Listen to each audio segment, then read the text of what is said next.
coach. You don't need a coach.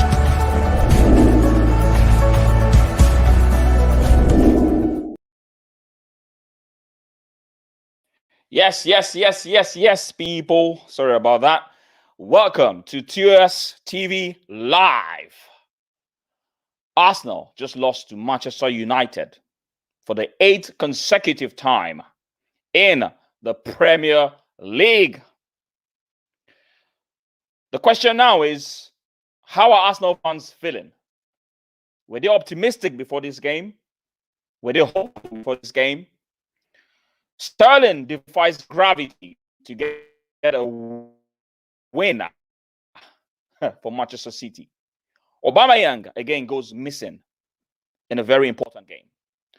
Rob Holding gets substituted for the first concussion substitution. How are we Arsenal fans feeling, people? How are we feeling? I want to hear your thoughts, people. If you're just joining right now, please, there's a player ratings there for you to do your player ratings, and also for you to come into the studio. There are different links in there for you to come in. Let's hear your thoughts. Hello, Claude. How are you doing? That is a very stupid question. I know. I'm sorry I asked that very stupid question. What a load of rubbish that was, How are you feeling? What a shit game that was, eh? Oh. Won't get back that 1 hour and a half back in my life again, will I? Won't get that back again, will I? Poor, very poor. I think I'll tell you how poor it was. I think just City just, if they really wanted to, they could have stepped up and done more. I think they were just playing with us in the end. To be honest with you, I don't think we had a shot on target in the second half.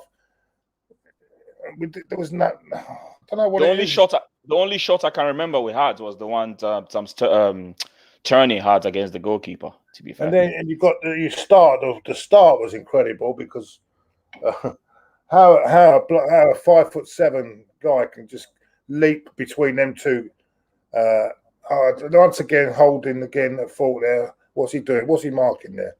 Yeah. I mean, Holding was very suspect today. I'm not even gonna lie. I stuck up for him recently, saying, looking at what he's done in the past, obviously, and cost us against Villa as well. Same against Villa.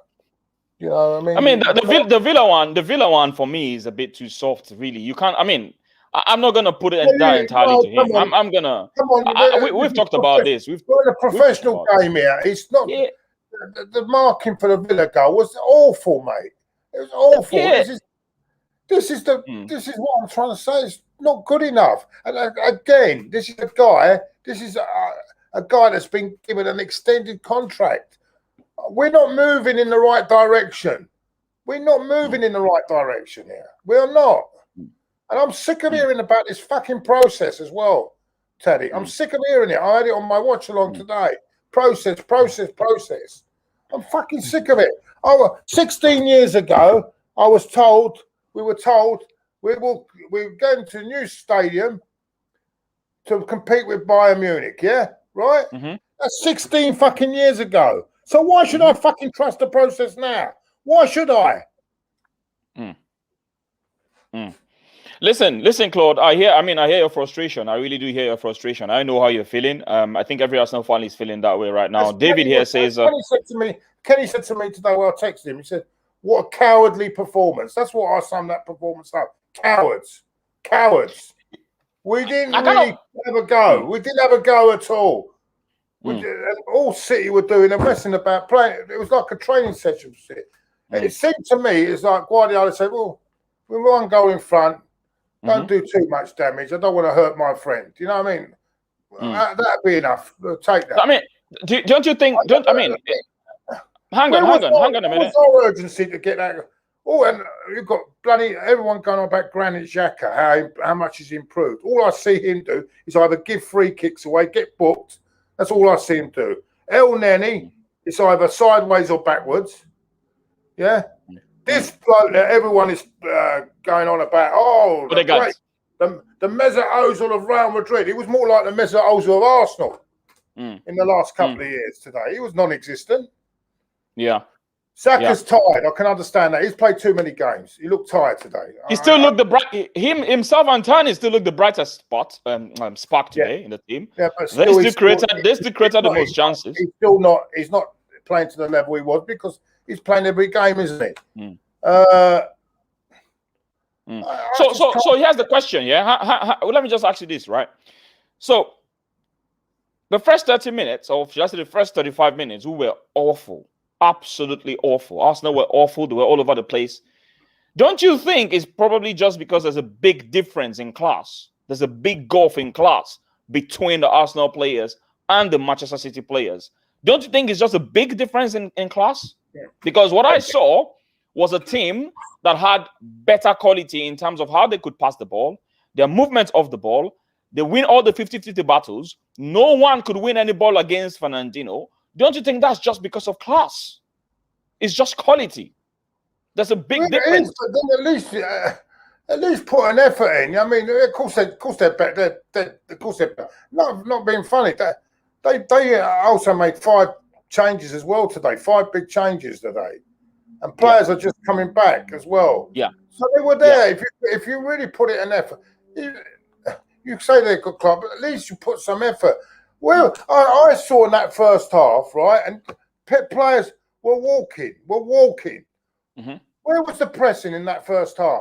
Where was the pressing in the game at all? Where was we pressing? They were walking. You know, you've got to, at least, you're right about the club, but where's the pressing? Where's the actual pressing? I saw players there walking. Is that good enough for you? No. I mean, look, I'm not gonna lie to you. I was more hopeful before this game and not necessarily optimistic. I was hopeful because I didn't really think we were gonna do much damage. I thought we'd win today because I thought maybe, it looked like they were more relaxed. They weren't gonna push it, and maybe we had to get in front, yeah. But unfortunately, once they scored that first goal, that was it. It's game over, isn't it? Really, and they just controlled the game really, without actually, to be honest with you, without really going into second gear, did they? They've not even really pushed it really that much, did they? Come on. Yeah, Akuma, how are you doing? Yeah, I'm good. I mean, I don't know why we're complaining too much. I mean, what did we really expect? In all honesty. Well, if that's the case, shall we just give up then? What's the point of giving up? It's not about being realistic. You're playing against the best City. You're playing against the best team in the country. Okay, the best team in the country, right? Does that mean we just sit down and die then? We didn't sit down and die, but you know, if you were expecting us to win 2-3-0, we're deluded. Are we? Is this our fan base that we just sit down and lie down? For certain teams, yes. For certain teams, Man City at the moment. Did you expect us to? I mean, I spoke to Tade the other day. I don't expect to see players. I'll tell you what I don't expect. I don't expect to see players not pressing and walking around it like they did in the first half. That's what I don't expect. I can see where you're coming from as well, but at the same time, though, what did we? Did you think we were going to win this game today? No. Why not? Why can't we win? Why can't we win? The teams that have gone to better play, higher, superior opposition and won this season. Everton went to Anfield. Yesterday. Did Everton go to Anfield and say that we're not good enough to compete? Yeah, but Liverpool are. Never mind. It doesn't matter. Right now. I can understand if we were playing Liverpool right now and we perform like this, yes, you have a point. But then again, Man City are on form. They've got the confidence. They've got the swagger. So, yes, I can see why they beat us. If we had played Liverpool today and played like that, then I'll probably be as angry as you. The problem is that if they really wanted to, they could have caned us. But they took their foot off the pedal. And if you can't see that, then no one can see it. Yeah, but I wasn't expecting us to get a result today. Tade, I think you're muted. Oh, okay. Yeah, I think that's my only thing about it. I know we probably see things differently, but I wasn't having much expectation from today. I think it's just the quality of opposition. Listen, guys. Sorry, I was speaking to some guys on Instagram. Okay, listen, yeah. Personally, I feel I kind of agree with both of you in a way. So I kind of understand where you're coming from, Akuma, in terms of the fact that what did we expect? Really and truly, what did we expect? They are better than us, whether we like it or not. And if you look at it from Claude's perspective, obviously, he expects better, whether we like it or not. He expects better, and every fan should expect better from this Arsenal team. The question now is there a big quality, is there a big golfing class? Yes, there's a big golfing class, because as far as I'm concerned, right, man for man, right, many of the players are nowhere near the players in Manchester City. That's the honest truth. But it's very disgusting as well when you don't put in extra effort. For instance, now, look at many of the 50-50 chances. The guys in Man City are first to the ball. Why? Why? Do they have two heads? No. I was talking about Fernandinho earlier. Fernandinho did not lose one duel. Except I didn't see anyone that, he actually lost. The ones I saw, he didn't lose any duel. And that guy is 35 years old. 35. That's quality at its best. Okay? You look at Aubameyang today. What exactly did Aubameyang offer this team? I agree. I think that's the captain. I criticize Arteta for, because you should have started like not only it was going to be a game that we're going to have less possession, he should have started like a Zet. Quite frankly. And I have a little bit of criticism of Arteta today, because I'm looking at it from my personal view. I thought the substitutions were a bit too late today, in my opinion. And honestly speaking, I will take out Aubameyang. I would have taken him off. I would have given Pepe a chance, not because Pepe did anything spectacular, just because every single time he gets taken off and Oba stays, even when Oba is very poor. Yeah, that's a good question, though. Do you think Pepe and Aubameyang can play together? Pepe who? No, Pepe and Aubameyang. Do you think they can play effectively together? Because I'm starting to think the opposite now. I don't know. I don't know, because at the end of the day... Roy, what do you think? Who's that? Pepe and Aubameyang playing together. Because when Pepe's played well, it's been with Lacazette, not with Aubameyang. Well, yeah, that's a good point. But then what do you do? I mean, I thought he was poor. I didn't fault him the other night, because at least he was making an effort. And I missed 3 great chances the other night, but I thought he was poor today. Yeah, really. But the problem with Aubameyang is that if you don't put the ball through his pass, he's effective, because at least with Lacazette, even if he's not scoring, he can link up the play. He can disturb. He can be a nuisance in the opposition's penalty box. With Aubameyang, if you don't get that ball through to him so he can run onto the ball, he's ineffective. And today was really ineffective. Even his poor touch, even when he's trying to link the ball back to the midfield, he lost it so many times today, and stuff. So that's one of my criticisms of Arteta. He should have started with Lacazette, especially with Aubameyang playing in midweek. I don't have a problem with him starting with Aubameyang. I'm not going to lie to you. All I'm saying is I expected an earlier substitution, and I would have taken Oba off, because as far as I'm concerned, he offered absolutely nothing in the team. He offered nothing of any worth to the team today, in my opinion. So I would have probably just taken him off. Do you know what I mean? Yeah. If you look at the likes of if you look at the defense, for instance, we already talked about Rob Holding. Rob Holding was very poor today. He made some very kindergarten errors. Yeah. Sorry, were you going to say something? No, apart from maybe the first 10 minutes, but after that, I thought he was relatively okay after that. But I suppose the problem is the goal that was conceded. And I guess the goal was a combination of Holding Bellerin's fault, which I don't think he should have started today, Bellerin. I don't know why. Cedric didn't start today. I would have preferred Cedric, because I feel Cedric offers a bit more going forward, and we didn't really see much from Bellerin going forward. We saw more of the attack, obviously, going from Tierney's wing. Yeah. David, my man, how you doing? Felt like Arsenal woke up from a bad dream, which when match kicked off initially. See, listen, guys. Where do we go from here, really, this season? Do you think we have any chance whatsoever of top 6? And I think the problem with Arsenal is that when you expect something to do, they'll let you down. Like today, if we had a miracle and beaten Man City, we would have gone above Spurs. But when the chance presents itself, we don't really take it, do we? Man United have taken the lead. Who's that? Yeah, Man United have just taken the lead. All right. Who scored the goal? Who scored the goal? Okay. All right, then. You know what? We're going to go straight into player ratings right now. If you want to join this stream, the link is right there in the description. The only thing is, Tade, I've got about, sorry, mate, because I've got another thing I've got to do. About 15 minutes, I've got, is that all right? All right, that's fine. That's fine. That's fine.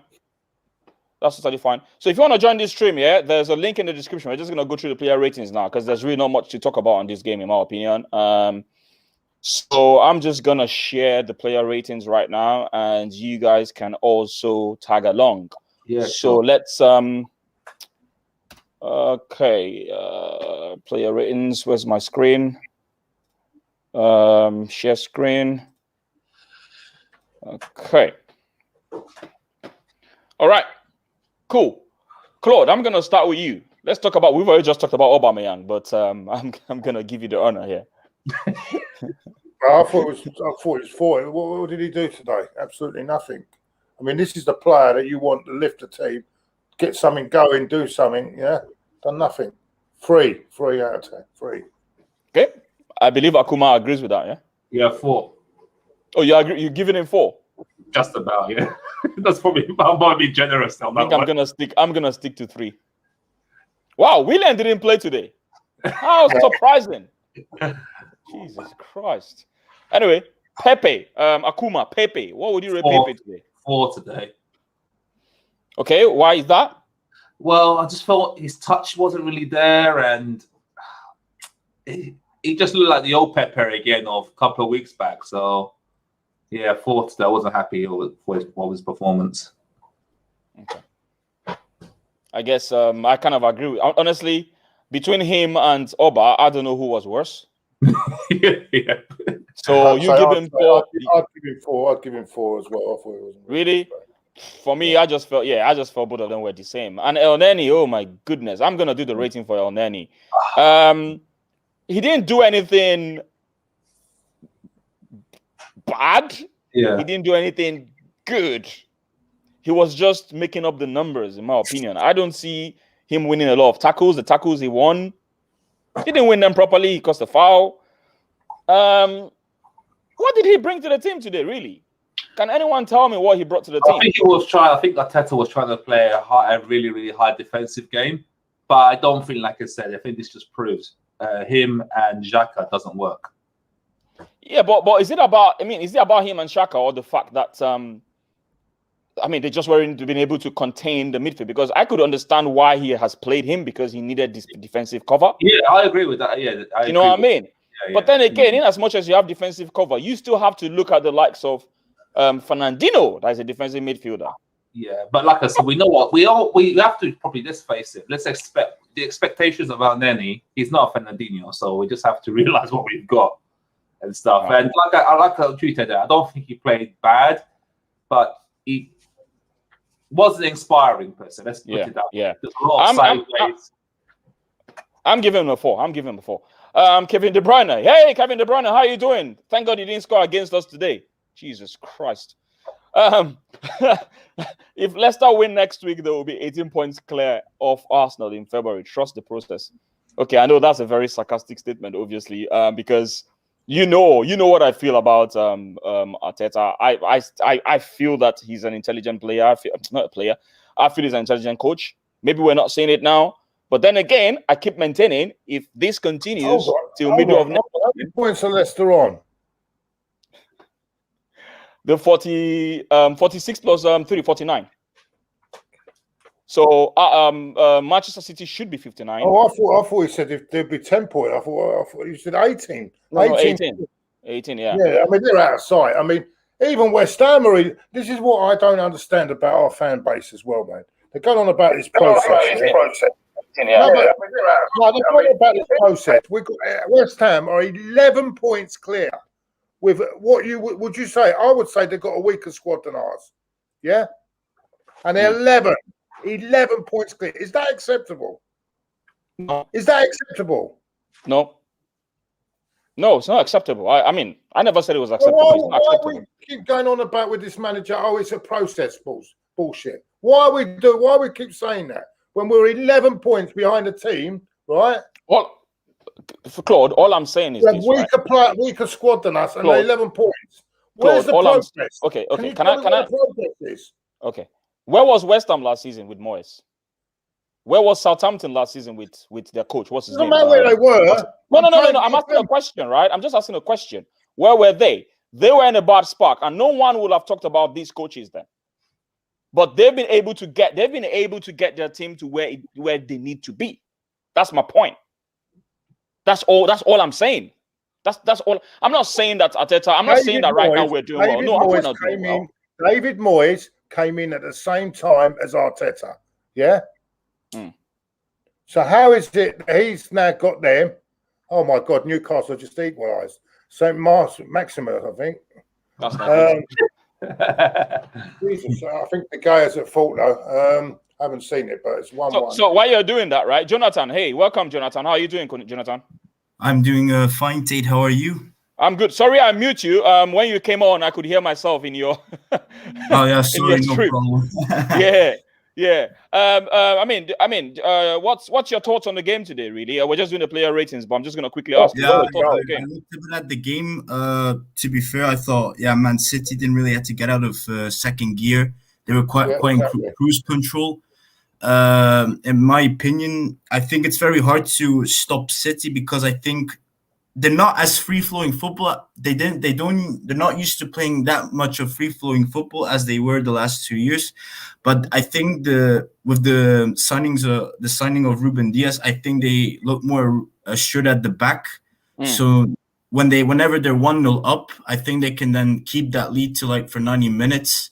Last season, that would have maybe not been the case if some team nicked a goal. Maybe then the other team could have won it at the end. I think City are just, how would you say, they're just too good for everyone. And me as a Liverpool fan, they destroyed us with 4-1 at our own home ground. I remember that game. Yeah, it's just, I think they're just too strong for everyone, to be honest. There's not really any competition for them.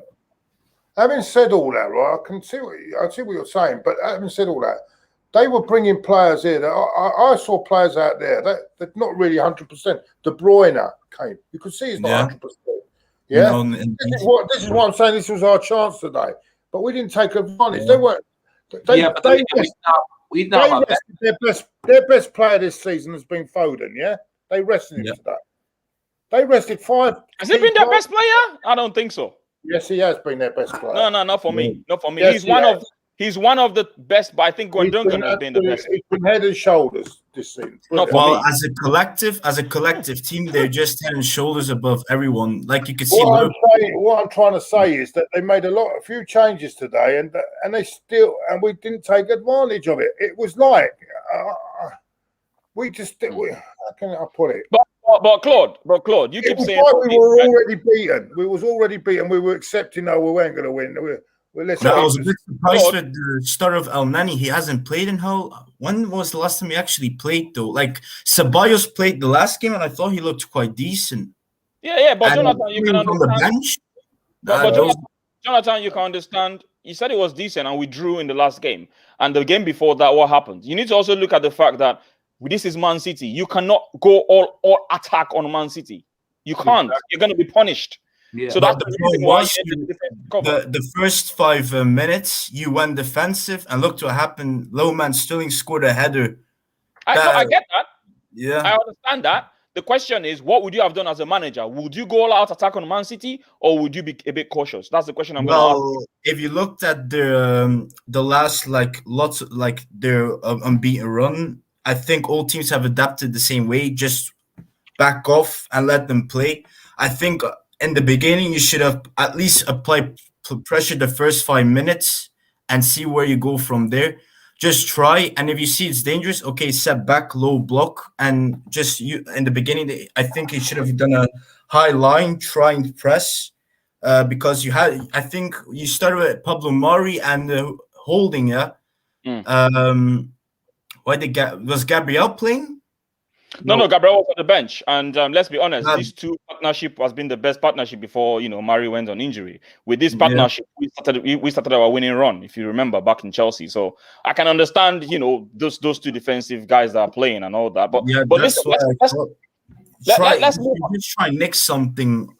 Just try, like we did exactly the same, Liverpool. Yeah, we waited off like the first half. City, were just dominant against us, and then since they came 1-0 in front, we started applying pressure, and more one than a penalty because you can easily get them. I think because John Stones is also not that. He's not that top defender. He has Ruben Diaz next to him. It's a bit like Van Dijk and Joe Gomez. Van Dijk makes Joe Gomez look good. If you see but we're saying all this, right? And we're saying all this, right? We seem to forget that these guys have won how many games in a run? 18 games? They've won everyone.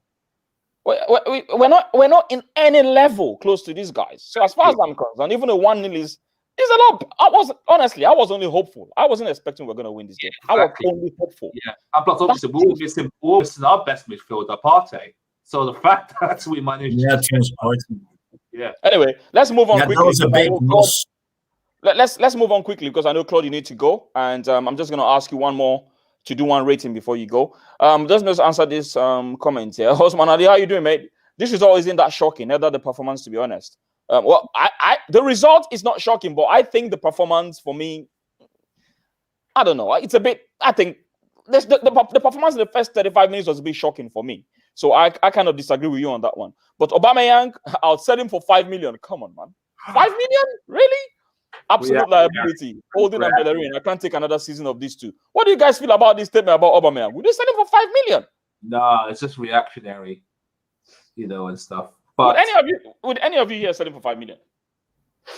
No, it's a bit tough. If you looked at it against Leeds, you'd say, "Oh my God, £50 million player." But then if you look against City, I don't know. It's a bit like Mesut Ozil. If the team plays well, he plays well.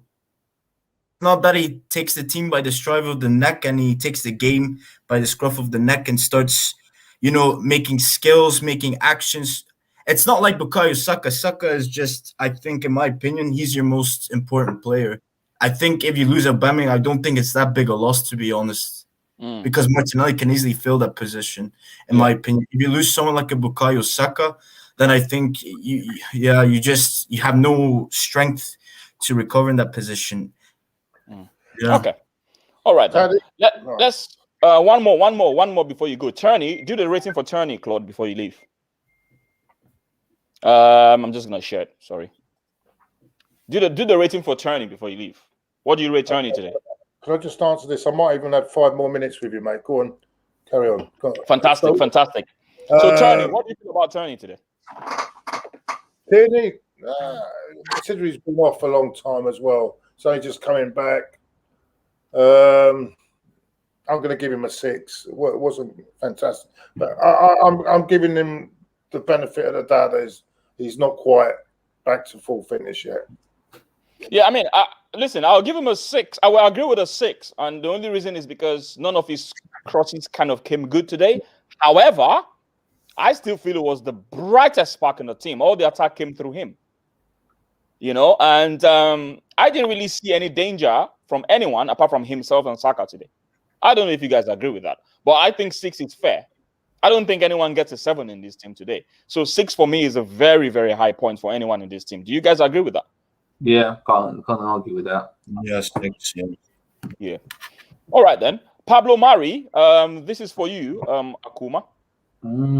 It's a tough one. I think he was better of the holding and the 2 centre back pairing. I'd probably give him a 6 today. You give him a 6? Yeah. Okay. I mean, I didn't really see any real mistake from him today, in my opinion. I think there was a time in the first half, second half, where he put the ball out for a throw, and I think he was trying to pass to Tierney, and he passed it for a throw-in and stuff. Yeah. There wasn't any obvious sort of mistakes that kind of led to us their attack, them bearing up on goals. So a 6 for me. Yeah. Okay. He hasn't played since. I think this is the first time he's played this year, if I'm not mistaken. Yeah, I think so because he's been injured, right? Yeah. I mean, in the Premier League, yes. I'm not even sure about Europa now. Did he play the last game? He played the last game. Okay. All right, cool. Luis came in as I think that's the first concoction substitute, yeah? The first concoction substitute that we use. And we're using it, we're the first team to use it. So I don't really have a rating for this guy. I mean, Jonathan. He just came on for the last 8 minutes, so I don't think it's not quite fair to judge him on the 8 minutes. Yeah. Mossy Boy, let me just get Mossy Boy in quickly. I'm Hi, Mossy boy. You all right? Hey, guys. How are you doing? You okay? Good. Claude, you okay? You okay? Jonathan, Akuma, is everyone all right? Yeah. We're fine. Awesome. Thanks. All right, so Mossy boy, what's your feeling about the game? Quickly. Yeah, it's just a quick one. Is to me, I would say maybe probably Man City just use us as a training session today. They never come out of their first gear, and they just play with us as if a baby is playing with his toy or with our toy. You understand what I mean? If I think Pep Guardiola just tell those boys, because Arteta is my boy, just ease it up on him. I think that's what happened. Oh, come on. Spot on. Yeah, because if Man City wants to score 6 today, they will score 6. Because I don't know what Holding and Bellerin is doing. Sterling is not the tallest man on the pitch, and he rise higher than Holding and than Bellerin.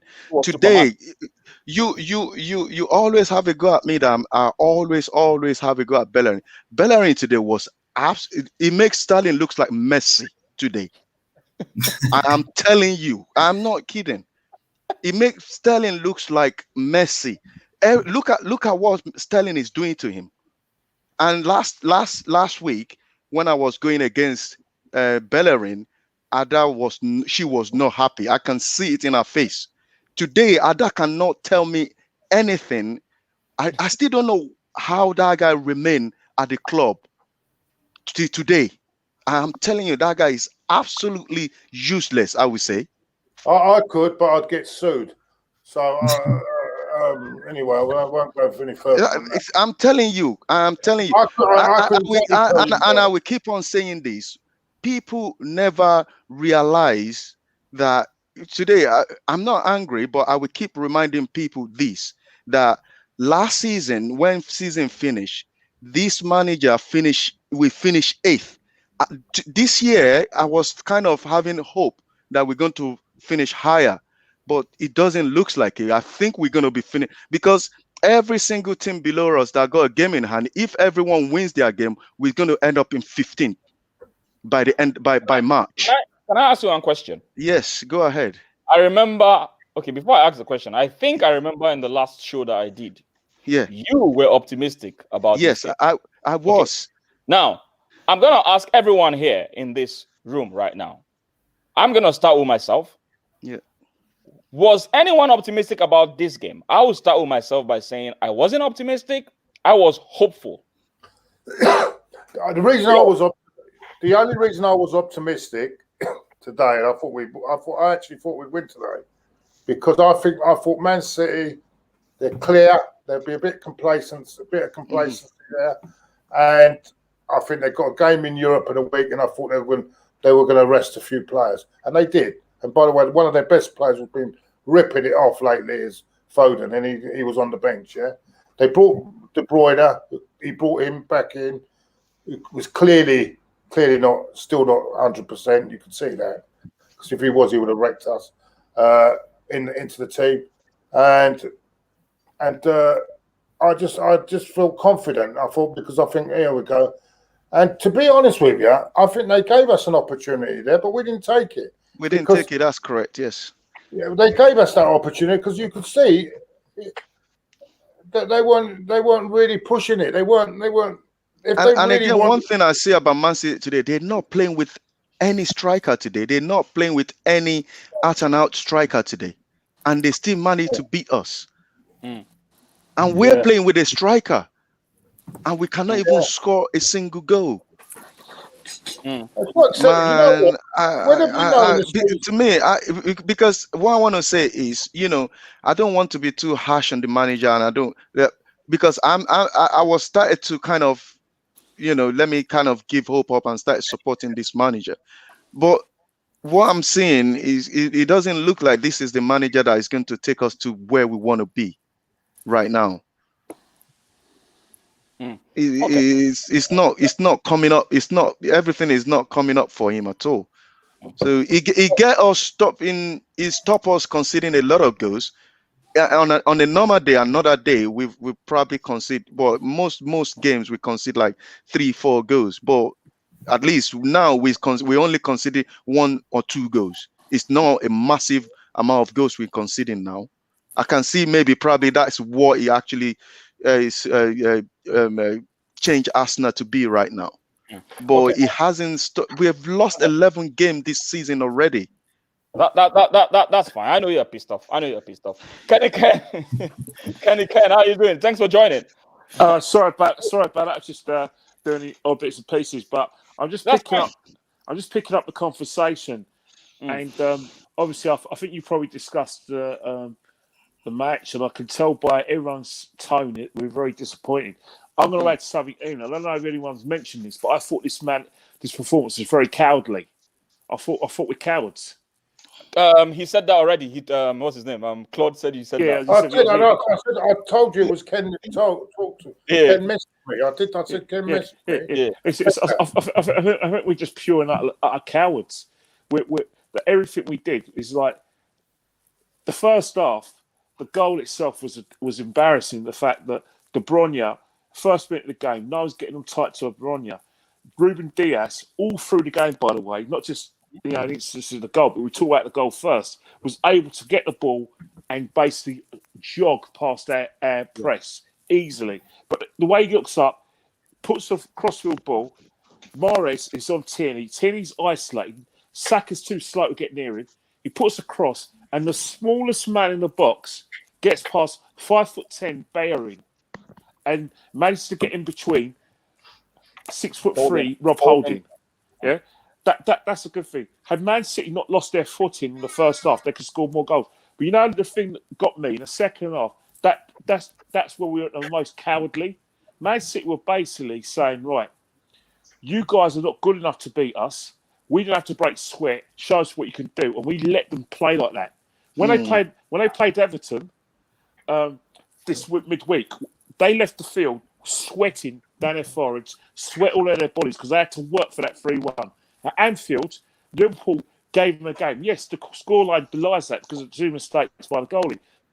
But the fact that it's that, they had to work for those defeats. To come to the Emirates against a big team where we're looking for some sort of improvement, looking for sort of encouragement, where we don't even lay a glove of Man City. Then the Sky commentator, Martin Tyler, was useless today. The way he was trying to sell that game to the viewer was a disgrace. To say, "Oh, we held our own and we improved the second half." Did he say that? How did we improve? We didn't do anything. We never improve anywhere, man. Yes, he said we improved the second half. Yeah, he's saying it's going like we held our own. I thought, has this guy lost his marbles? I know he's getting on. But, I mean, if he tells me, internet, Kenny's internet always messing up.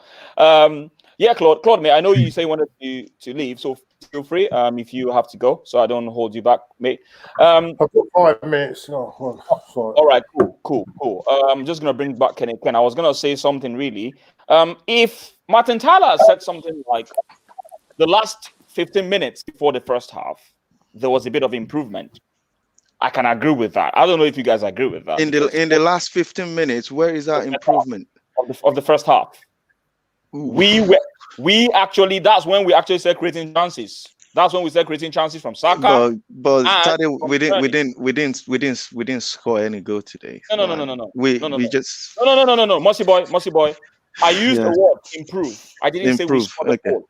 If someone improves, doesn't necessarily mean he's gonna, score a goal. But in my opinion, there was an improvement there towards the last 10 to 15 minutes of the first half. The first 30 minutes, they were all over us, Mossy boy. Mm-hmm. They were all over us. Just like what Kenny Ken and Cole says. We were cowards. We couldn't touch these guys. We're trying to tackle them. We couldn't even put in the tackle. Then, and before that second half, remember very well, they showed a graph on the television with the number of attacks. You had 47% attack coming from Tierney and Saka's side. Mm-hmm. Do you understand what I'm saying? Yeah, I get you. Now, yeah. That's all I'm trying to say. I'm not saying that we were, almighty Arsenal. No, we were shambolic if you look at it on the average. Was there an improvement within the last 15 minutes of the first half? There was. Second half, we went back into our shell. And we were non-existent, in my opinion. We couldn't create. And just before Ken joined, we talked about Pepe, we talked about Aubameyang. We've done the ratings for that before you came on, by the way. I don't know what you felt about those two players, because personally, I felt Pepe and Aubameyang, there was absolutely no difference between them performance-wise. They were non-existent. They didn't affect the game positively. They didn't even affect the game negatively. That's even worse. Do you know there's one thing for you to affect the game negatively and also not affect it positively? What do I mean? It simply means you were nowhere to be found. To be found, yeah. That's correct.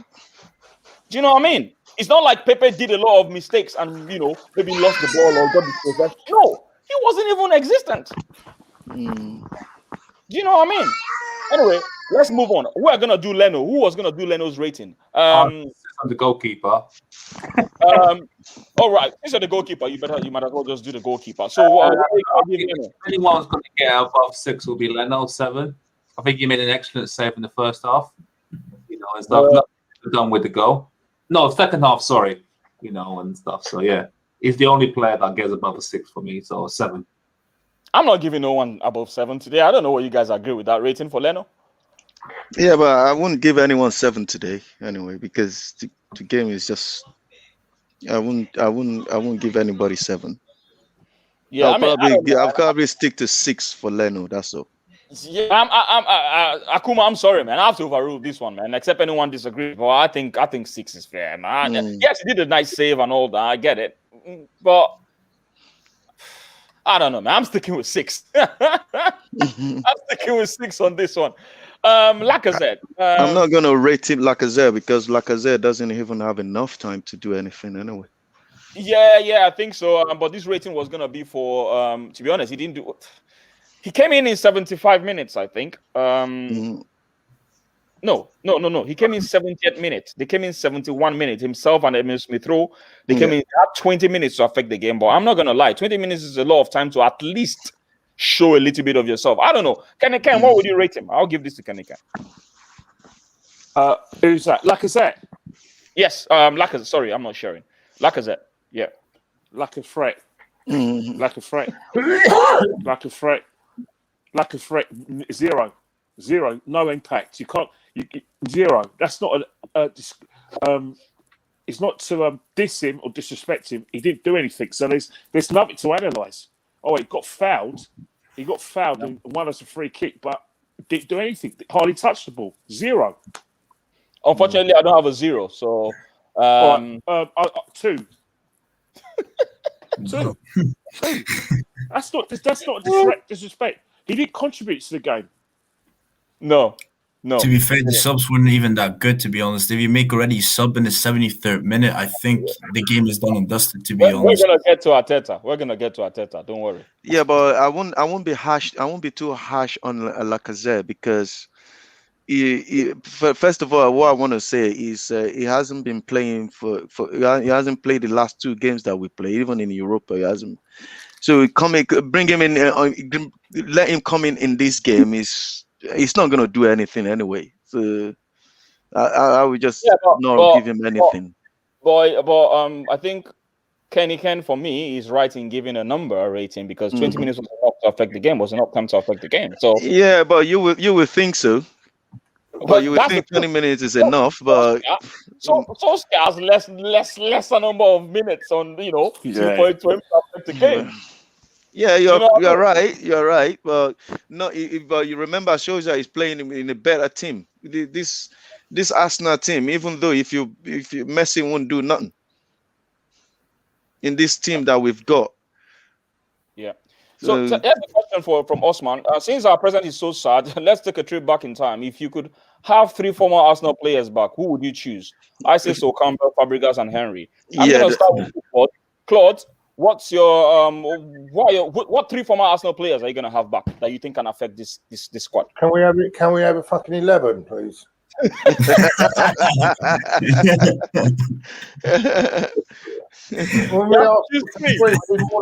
We need more than bloody 3 back, mate. And even at their age, they're better than what we've got at the moment. Yeah. 3 I would have back. Tony Adams. Okay. Fair point. Patrick Vieira. And Dennis Bergkamp. What about Henry? Okay. You're gonna get your chance. Okay. I only got 3, haven't I? I can only. Yeah, that's true. Sorry, Clark. Akuma, over to you. Okay, I think one of the things that we're lacking is scoring from the midfield. I think that really hurts our game. So the players that we'll probably have will be Perez, Vieira, and Lundberg. Because the good thing about them was that they could score. If the strikers couldn't score, Henry was having a bad game. Perez could get a goal. Lundberg could get a goal. That's something what not happen. Do you see Xhaka or busting in the gut in the 18 yards? That's a fair point, though. Yeah. Freddie Lundberg's greatest asset was off the ball. Yeah. Movement off the ball. It was his best asset. That's a fair point. I mean, Jonathan, I'm going to go over here. You're a Liverpool fan, but I just want to, have your take on this, really. What 3 players would you bring back, say, for instance, if you have the chance to bring back Arsenal players? Yeah, Tony Adams is a good show. Tony Adams, midfield, Patrick Vieira. Mesut Ozil? Patrick Vieira. No, Mesut Ozil. Patrick Vieira. And I would say, to be fair, if Odegaard is the answer, creative number 10, I think, to be honest, Santi Cazorla, maybe, just to link from defense to midfield to attack. I think that is one player, and he takes the game by the scruff of the neck. I love. He's one player. I think Cazorla is someone that is definitely. I think for me, I don't know about you guys. Cazorla is so underrated when we look at legends of Arsenal. That's right. Yeah, I swear to God, that guy's ability. Yeah, the way he could turn the game. He didn't know which foot he was. Was he left-footed or right-footed? Such a great. Yeah, both feet. Yeah, it doesn't matter. He could take. He takes one minute free kick with his right foot, then he takes 1 minute a corner on his left foot. The guy, that's right. He's just a fast player. All right, then cool. Quickly, Musty Boy, you, and I'll go to Kenny Ken quickly. And then okay, so my one will be very, very quick. I'm going to agree with Jonathan there in the midfield. I'm going to go with Santi Cazorla. Then the another player that is so really underrated at Arsenal, we're going to bring back Kanu, and I'm going to bring back Thierry Henry. This guy, your Nigerian brother, yeah? You're bringing back your Nigerian brother. I'm telling you, because Kanu was really, really overrated when he was playing for Arsenal, but he's so effective when going forward. But Kanu, for me, yes, I love him. He's Nigerian brother and all that. Yeah. Kanu cannot play 90 minutes. I'm sorry. Yes. Oh, well, Let's be honest. Let's be honest. What do you feel? What do you guys feel? Could you if he was 45 years of age when he was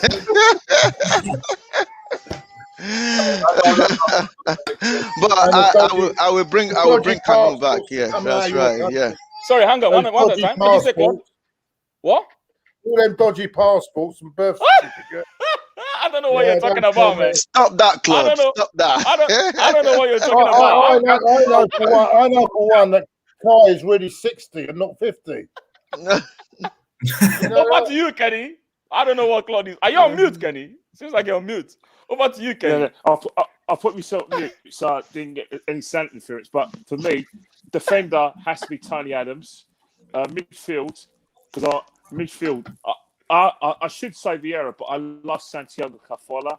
And up front, Thierry Henry. Those are the players. That's a good spine. But these are all players you want to be in their prime. But that's the thing.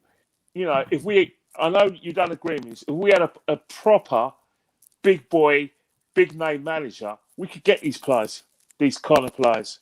They're out there, but they're going to other clubs in Europe, and they're going to Man City. If we, but it's one of the things that Arsenal Football Club. The money's there for us to get these players. It's how we sell ourselves. We have to be more ambitious for not just within the coaching setup and within the players, but our whole outlook has to be bigger than what we are now. We can't just think, we're Arsenal Football Club, and that's it. So here's my I just have a question for Kenny. Kenny, what manager would you take instead of Arteta at the moment? Well, any manager. Anything. I'm not going to go by availability. I'm just going to go for my choice of manager. My choice of manager, in order to like I said, get things done and get us to make us difficult to beat and make us feared was always going to be someone like Simeone, or because I haven't seen enough of Allegri. I've only seen Allegri at a successful club. Obviously, he did well at Milan and he did at Juventus.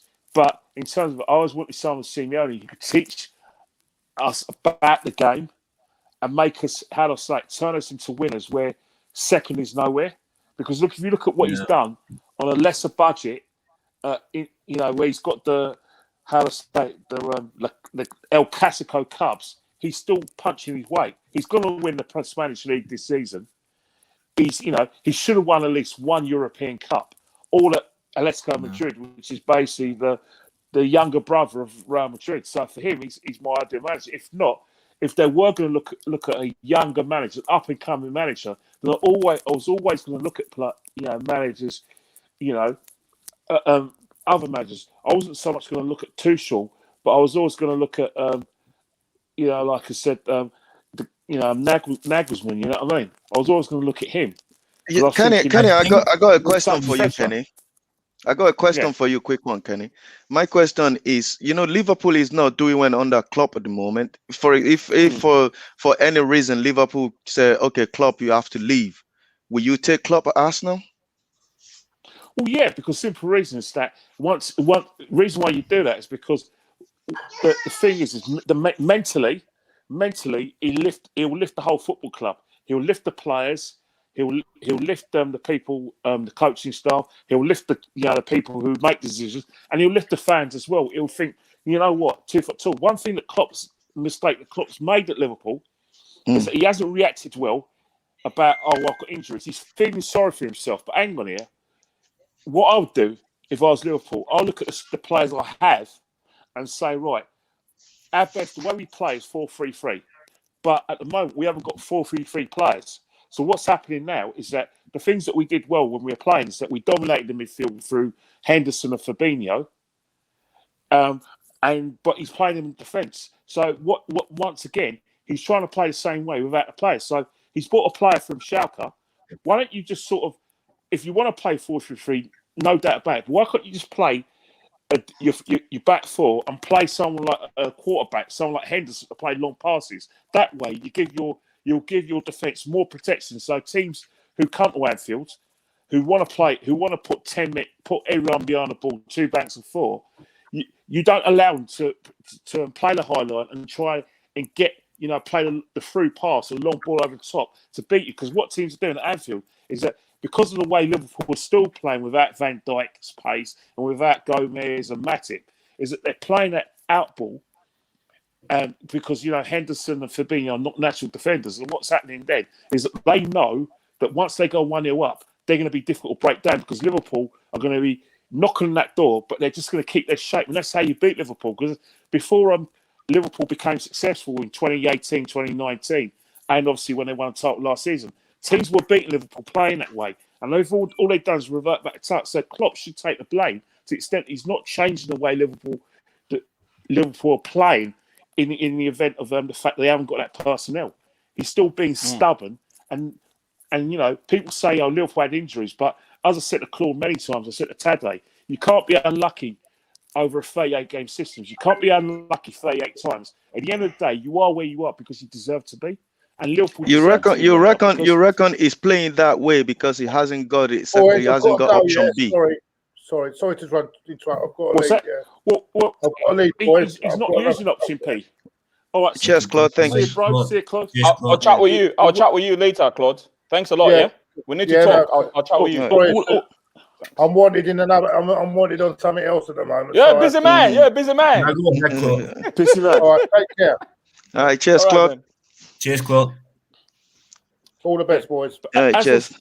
As I was saying before, if you have to have plan B, and because at the end of the day, when a manager's at their best, it's not when they're winning matches, it's when they're going through adversity and how they come out of it. And I think Klopp is going to be a better manager for Liverpool if Liverpool can come through this, get in the top 4, finish 4th or 3rd, and arresting that side.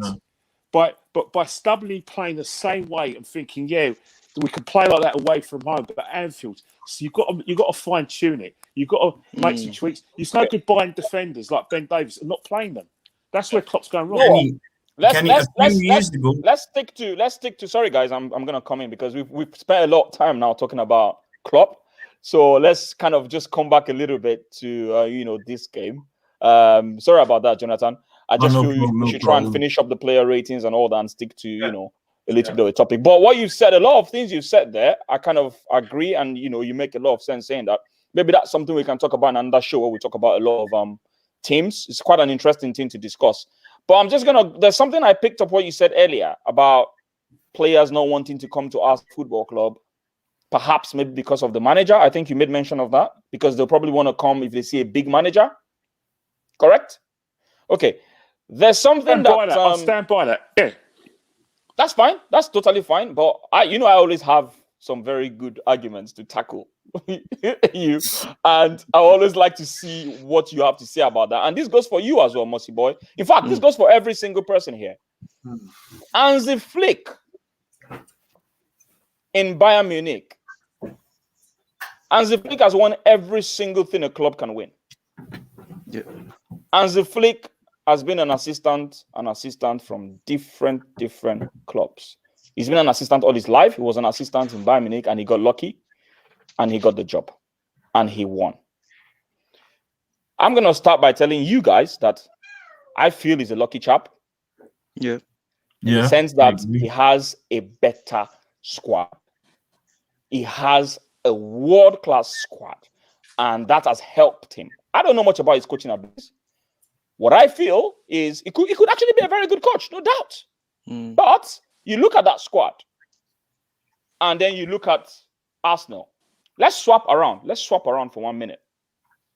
Do you think Arteta will do better with a Bayern Munich squad that has world-class players that you don't need to speak too much for them to be able to know what to do on the football pitch? You don't need to. All you need to do is whisper or whistle to them. They know what to do because obviously they're very, very good. They're wonderful. They have wonderful football players in the squad. If Arteta should go to somewhere like Bayern Munich, what do you think? Do you think it's going to be similar outcome with what we have in Arsenal? And if Hansi Flick should come to Arsenal Football Club now, do you think he's going to be able to do better?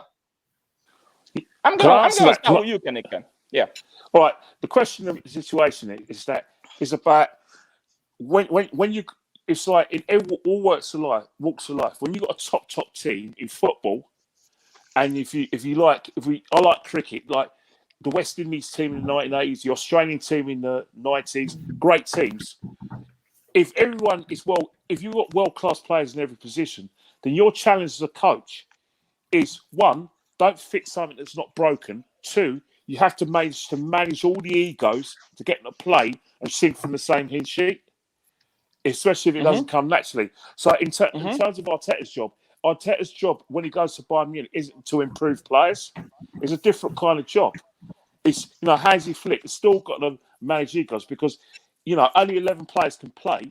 So he still has to make all the players that don't play every game at Bayern Munich still be part of the squad. And that is part of skill in itself because once you have people singing from the hymn sheet, including the players who are on the bench or sometimes are rested and don't get in the squad, that's an achievement itself. That's a different kind of mentality. But in terms of what you're asking for, if Arteta was to go there and he knows all of this and doesn't try to change Bayern Munich, then of course he's going to be a success there. But the problem, what you're asking about in terms of Arteta, is that what Arsenal need is someone who can quickly establish a change of mentality, a change of style, and get them quickly singing from the same hymn sheet and get them to make results. And then once you do that, you should fine tune it. Arteta hasn't tried to do it. He is learning the job, which is understandable. But we're the team we're the victims of the fact that he's learned from the job because the results are not good enough to the extent that, I'm not ready to wait for him to become a good coach. And I don't know anything about the panel. And that's the problem we have. Arsenal Football Club is too big a club for us to experiment. If we were winning trophies and say someone retired and he brought in Arteta to fine-tune things and get everyone manage the egos, and fine, that's fine. But when you're in the situation where we've been basically in decline, and when the process started when Arsene Wenger was dismissed in 2018, it's not workable. Especially because I don't care what anyone says. You speak to any football fan, right? They will tell you to your blue in the face, oh yeah, we're going to be a bit patient, yeah, and they might be sold in it. But when you look at the table and you look at the evidence, 11 defeats, and the fact that we're in a crazy season where West Ham are doing well, and they're in the top 4. You know, Spurs, if they get their act together, will go a few up. And then you're seeing other teams like Villa, you know, playing well as well. And you look at the league and you're thinking, well, Liverpool on a bit of a decline. Man United still can't get it together. Chelsea just sacked a manager because they're in decline. It's a hard sell when you're in this topsy-turvy season, and despite the fact that Arsenal have got better players than which they had under Emery, we're still not challenging. It's a hard sell for someone like Mill to say, let's trust the process. Let's take time when we know and we've seen evidence where a better manager could develop a quick, a short-term style of play, where we can actually challenge. It's doable. Okay. Listen, Claire, Kenny. Honestly, you make some good points. I'm not even gonna lie. You make some very good points, and I kind of understand where the angle you've been coming from most of the times when you and I argue about this. And yeah, you made some good points. I'm just gonna move over to Akuma quickly. Akuma, what do you feel about the question I asked? So just for people that are just joining quickly, so I'm just asking: will Hansi Flick do better than he's doing in Bayern Munich if he comes to Arsenal, and vice versa? If Arteta should go to Bayern Munich, do you think he's gonna do a bit better there? What's your take on that quickly, Akuma? Yeah, I think it would. I think Arteta would have the play, because I think Arteta has a brand of football he wants to play. The simple fact he hasn't got the players to play it, and I think that's where the teething problems are coming from. You see, because let's face it, when Bayern Munich did sack their manager last season, all he had to do was just steady the ship, and the quality will come through. And now eventually they did. I think they won virtually everything, didn't they? They won the Bundesliga and also the Champions League. And I think that's the same thing as well. Because if you put him for Arsenal, I don't think he'll be doing anything better than Arsenal at the moment. I think, I think the reason why I'm with you, Tade, about trusting the process is that I think that needs the chance to bring his own players in, the players that he wants. Because the players that we have, like Arteta, like Aubameyang, like Azet, they're still Wenger players, and he needs to get rid of them and I need to get my players that can play the false nine, that can offer more to striker than Aubameyang can. You see, so this is why I'll still keep playing with Arteta right now. But yeah, I think if Arteta did go to Bayern Munich, he would have done a stellar job there. Okay. All right then. Thanks a lot, Jonathan. Quickly, what's your take on this? Yeah, I think Arteta would do a better job at Bayern Munich than Hansi Flick would do at Arsenal, simply for the reason that Arteta will have world-class players at his disposal, and in Germany it's always a one-horse race, to be honest, with Bayern Munich. Maybe the odd season that Borussia Dortmund would be up there, and if you look in the Premier League, Hansi Flick, maybe attacking-wise they will make Arsenal better. But defensively, like I just seen Bayern Munich play against Eintracht Frankfurt yesterday, was it 2 days ago? To be fair, Eintracht Frankfurt were the better team because Bayern Munich were just awful defensively. And this is the take, yeah. Arteta wants to make the perfect balance between defense and attack by playing a system. For at the back, try and keep everything nice and tight. While Hansi Flick is like, take it at all costs. If you score 4, we'll score 5. I think Arteta is more of, I take a 1-0 than a 5-4. I think that's the difference between the two. And if you look at Bayern Munich, you got still players that will be aging, like Lewandowski, who's already 31. They still have to replace these players. And to be fair, Borussia Dortmund have up-and-coming very good players. And maybe in the future, because Borussia Dortmund will have a new coach next season from Borussia Mönchengladbach, Marco Rose, and he's a very good coach. And there was a few weeks ago, I was looking at a YouTube video of why German coaches psychologically are the best coaches.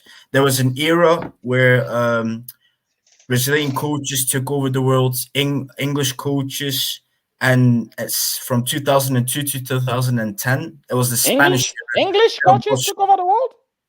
Yeah, well, that was very long ago. Very How long. old was I then? I don't know. I'm gonna ask again. What do you? I don't know, man. Really? Examples like that. Yeah. Yeah, Bobby Robson. But how many of them though? Nigel Clough. Yeah, a few. Yeah, of course. It's the odd one. But Spanish coaches, there was a period where Spanish coaches were the top ones, like Vicente Del Bosque and so on. Listen, yeah, that's totally fine, really. I mean, sorry, I don't want us to get off to start talking about, I just want us to just stick to it. So basically, you are feeling like Hansi Flick will do a bit better. Well, sorry, Hansi Flick will struggle in Arsenal, and Arteta might do a bit better in Bayern Munich. Yeah. Yeah. All right, then. To be fair to you, but Arteta hasn't had the experience yet because he's learning on the job. He's learning on the job, but he has no experience. So he has to find out himself what's best for him. Okay. And we see, you could see. In the beginning, it was already difficult with the performances. Yeah. And after New Year, it was a bit better. And now he's a bit in that slope again, where some performances go against him, like Wolverhampton. You guys should have won that game. Of course, VAR decision got in the way, and you lost the game at the end. But that's a mentality thing with the players. All right, cool. Thanks, Jonathan. Mossy Boy, quickly, I just want us to wrap this up by 8:30. So I've got a few more minutes, and we finish the player ratings. We got a few left, and then Tate, I'll just go now. Tate, I'll just go now. I'll all right, say Jonathan. bye to you. Thanks a lot for coming Let me come on. No problem, mate. No problem. Thanks a lot, Jonathan. Cheers, Jonathan. Thanks. See you later. Cheers. He's a Liverpool fan, people. A Liverpool fan that watches Arsenal games. Kudos to him. That's because my brother original Tade. Is it? Good. That's what I like to hear, mate. Anyway, talk to you later, yeah? Talk to you later. See you. All right. Take care, boys. Cheers. All right, Mossy Boy, quickly. What have I done? Where's Mossy Boy? Sorry, Mossy Boy.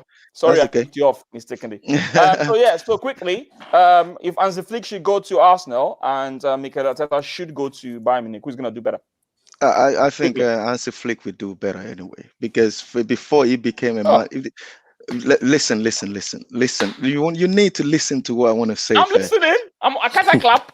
Okay, he's going to do better. First of all, he just don't be an assistant manager for just 3 years before he became a manager. He's been an assistant manager in several places before he became a Bayern Munich manager, and he has the players. So he brings his own DNA into the Bayern Munich team, and they're winning everything. So if he comes to Arsenal, he's going to be bringing exactly the same DNA in there, and the player will respect him because he has never played for Arsenal before. Arteta will probably go to Bayern Munich and do well because the world-class player is there already. Maybe at the long run, his DNA, his type of football that he wants Bayern Munich to play might not be good enough, and that one might probably backfire on him, because that's what I can see between the two guys. Because Arteta only got 3 years experience to be an assistant manager. He's never managed a club before. So just quickly, I like what you're saying, but I'm just going to ask you one thing, and we're going to finish this off. We're going to go to player ratings. So what's the excuse that you're going to make now, or against Emery? Because Emery has won 3 or 4 Europa League, and he's very experienced. So because Emery was, when Emery was in Arsenal, he was doing well. It's just every club actually listen to me. Emery was doing okay, right, before he gets sacked, because clubs lose games because the game Arteta has lost now, since he was there, is more than what Emery has lost, and Emery gets sacked, and Arteta is still sitting there. They haven't sacked him. So that's what makes him doing well. No. We're having a bad period. Then that's why they sacked him. He hasn't. Okay, tell me what is Emery was doing wrong than Arteta right now. Arteta is not actually worse. He didn't have any single tactics. We had no shape, absolutely no shape. Emery had and everyone here can agree with me. So I'll be very, very surprised. Okay, I'm not gonna argue. Emery had no tactics. Tell me, okay, what was Emery's tactics? Because I know that was the major problem. Can you guys tell me what was Emery's tactics? The problem Emery is having at Arsenal is communication, because this guy cannot speak English. Was one of, excuse me, that was one of the problems, right? That is one of the problems. One of the problems. But yes. What was Emery's tactics? If you can't communicate, how can you communicate your tactics properly? Tell me. Yeah, but that is the problem that he's having. That is that is the main reason why he got sacked anyway. Excuse me. Because the communication issue. Excuse me. I asked you a question. What was his tactics? Tell me. But all I know is when Emery was I'm answering you now. When Emery was there, Arsenal actually playing better football than what we're playing now. Are you freaking kidding me right now? Yes. Because are you guys freaking kidding? Listen. Do you guys have have short memory span? When we played against Leicester, we all want him out. We all want him out. I agree. Against Leicester, against Watford. Yeah. The game that we had a record number of shots against us, if you guys remember. Then against Leicester, we lost the first time we lost against not the first time, but we lost against them woefully. Mm-hmm. Those games, I remember very well what everyone was saying about what is his tactics. Okay, tell me. Okay. So I'm asking you, since you say he has a tactics, the thing is you're not giving me an I'm not saying I never mentioned he has a tactics. I've just said we are playing better football under him than Atata. That's what I said. That's exactly what I said. What's better football? Someone that has no tactics? Oh, come on, man. Anyway, let's move on, man. Let's move on. You're shaking your head, Kenny. Do you want to have a word? Akuma, do you want to have a word? No, I'm not shaking it. I'm shaking it at you. You. Yeah, I know. I'm shaking it at you. I know. Because the thing about it is that you never answer the question. People who are behind Arteta never tell the truth. They never answer the question. The minute you lay down the evidence, the question is, every time we go up to people like myself, go up to you and say, who got the better results? Were we playing better football under Unai Emery? All we get is, are you foolish? Are you stupid? Where's the evidence? No. The evidence is there. Lacazette, let me finish because you don't let people finish. Lacazette was playing his better football than Unai Emery. And so was Aubameyang. Aubameyang and Lacazette played better football than Unai Emery. Aaron Ramsey was coming to his own before injury under Unai Emery. He got the best out of Iwobi. He got the best out of Mkhitaryan. Mesut Ozil was the only one who won't come to the party. The only reason why Unai Emery got sacked is because everyone tapped out after Armageddon. After Baku, and that was Arsenal's Armageddon. That was it. All bets were off. Fair enough, respect of that. But since then, we've had 11 Armageddons. Today's result was worse than Baku because guess what? Man City tapped out and said, "Come and have a go. You think you're hard enough?" And what will we do? Oh no! Please don't. We don't want to play football. We're so scared. This is Mikel Ball, and you go and say that Emery had no tactics. What was Mikel's tactics? To let Man City beat us like this. Okay. I like what you said, yeah? Now, you said I don't answer questions. I disagree because I usually give answers. I am very, very good at giving answers. Maybe you've asked some other people that don't give you answers when you ask them questions. Now, you said everyone tapped out, blah, blah, blah, blah, blah, against Emery. You know me very well on AFTV. I got slapped. I got insulted. I got curses. I was called clueless for backing Emery in spite of how bad we were. Correct? Yeah, I saw that video actually. Not once, not twice. Yeah. I saw one of those videos. Twice. Now, how was how was Lacazette playing better? The best season Lacazette had. Look at the stats. No. I don't look at the goals. Look at the performances. Lacazette and Aubameyang play the best football together as a partnership under Unai Emery. Am I lying or I just made this up? No. I don't look at stats alone. All right, look at the performances. Go look at the videos. Look at the videos. What pattern of play? I asked the question. What is Emery's tactics? That's the question I asked earlier. Right. No one told me anything right here. Can I tell you what Emery's tactics were? Basically, what was his tactics? Emery. All right, I'll tell you what Emery's tactics were. Short term, because he inherited a very poor team. So what he tried to do is he was trying to get a 4-3-3 system without the players, and he was managing to try and get good results. He couldn't keep the goal scoring down, but he managed to get Arsenal to play for their strengths. i.e. was to try and play attacking football. Hence the fact that Aubameyang and Lacazette's stats, in terms of their goals and their performances, he got goals out of... he got a lot of away goals on that Emery. They had a better understanding. They had a good partnership under Unai Emery. Mkhitaryan was coming to the party. Iwobi was playing his best football under Unai Emery. And let's not forget that who brought Smith Rowe into the team? Who brought Saka into the team? Who brought Kieran Tierney into the team? Yes, Unai Emery. Okay, fantastic. Now, what is Arteta's tactics? Quickly, because I want us to round this up. What can someone tell me what Arteta's? I know what Arteta's tactics is. I do. It's Arteta tactics. The only thing I can see in his tactics is just to knock it down the wing and cross it in. Okay, that's the only thing you see. That's his if tactics. That's the only thing you see, then that's a shame. Because so tell me what is his tactics? I see a man that when he came, he started with 3 at the back. No, Tade, let me cut you. Let me cut you short. I'm getting somewhere. Don't cut me short. Don't cut me short. Let me finish. Go on. Let me finish. You asked me a question. Let me finish. Yeah. Go on. Now, Arteta's tactics, he changed it along the way. When he came into this squad, he was actually using 3 at the back. And then later on, he changed to a 4-3-3. And the reason he changed to a 4-3 was because eventually he was able to get the likes of Gabriel into the squad. And he was like, do you know what? This is the formation that I prefer, 4-3-3. However, with the backroom issues we're having, we didn't have a proper number 10, which was Mesut Ozil. And we all know that there's a lot of issues going on in the background because of that. So I can understand why Mesut Ozil wasn't in the squad. Now, Arteta has a tactics which is play out the back and try and create from behind. Now, what challenges did we have? The challenges we had was we couldn't create because we didn't have a proper number 10. Is that his doing or not? That's his own fault. It's not anybody's fault. That's his own fault. That's a different topic because when you have the likes of Mesut Ozil with the issues going on, you can understand a lot of hands were tied.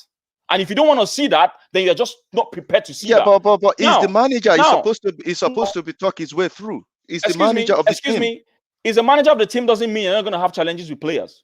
Yeah, but I'm not saying you won't have challenges. But you have. But Ozil is playing when Arteta was there. When Arteta just came into us now, he's playing week in, week out for him, and he's playing well. And how many games did he play under Emery? Was Emery not benching him? Doesn't that tell you there was a problem? Emery is benching him. Doesn't that tell you there was a problem? My question to you now is... Doesn't that tell you there was a problem, though? There was a problem. I'm not disputing that. I'm not disputing that. But when Arteta came in, Ozil is playing, and he's playing well. When the lockdown comes back, that is when everything just like dead on Ozil, and everybody just move on from him. Okay. So back to the tactics. Yeah. Back to the tactics. Yeah. What is wrong with Arteta? Because if the only thing you're saying is the fact that we're using left. No. If you're trying to tell me that you cannot see that we're trying to play out the back, then I think you're just purposely ignoring all those things. Let me tell you one thing. Arsenal playing out of the back, me watching Arsenal playing out of the back, it gives me a heart attack because I'm not having confidence in them to play out from the back because we can lose it. We're not Manchester, we are not Liverpool to be playing. The way we play out of the back is to look at today. We're playing out of the back and look at how Man City pressing us high, and they're still passing between goalkeeper, centre back, left back, right, and they're still passing it out. Anything is too tight to play out from the back that way. The way we are playing out from the back is weight and it's dangerous. The way we play out from the back. My question to you now is: does Man City not play at the back? Does Man City not play at the back? They play at the back, but if Man City play out from the back, they do it the way it's supposed to be done. Because they have the better players. Yeah, why they have the better players? Then why do we? But okay, anyway, that is. Do you prefer Route 1 football? Just kick it. Is that what you want? I'm not listen. We are not good. What I'm saying is, I'm not saying we should be playing Route 1. We are not. Arsenal is not good enough to be playing out from the back the way we do it because it's too dangerous. That's what I'm saying. And my question to you is, why do you think? Because I know you support Arteta. You support Emery when he was there. Because I know how crap the players are. That's why I don't go in on. Yeah, I understand. Then the players are too crap. The players are too crap. Then no offense to anyone, I apologize, but that's the truth. What makes you think that Arteta? Because what makes you think? Why can't? My first question. I got two questions for you. Why can't the club give Unai Emery longer the way they're giving Arteta now? And what makes people that support Arteta think Arteta is better than Emery with what he's doing now? First question I'm gonna answer regarding Emery quickly, because I know we're going off tangent right now. Yeah. Do you realize that whether we like it or not, the fans got rid of Emery? Does everyone agree here? Yes, the fans get rid of Emery because it's not getting us the result that we want. Yes. Forget about the reason. You asked the question about why is it that the board couldn't give him time. Now you're talking about, I don't understand what you're saying. You're saying the fans are angry because the point I'm making is the fans got rid of him because it was all over the internet. Yeah. We were on AFTV. People were angry. Yeah. Kenny was there. We saw the atmosphere. It was bad. Yeah, but this is same thing is happening to this manager as well. People has been asking for the club to sack him. Yes, Mossy boy, come on. It hasn't got to that point.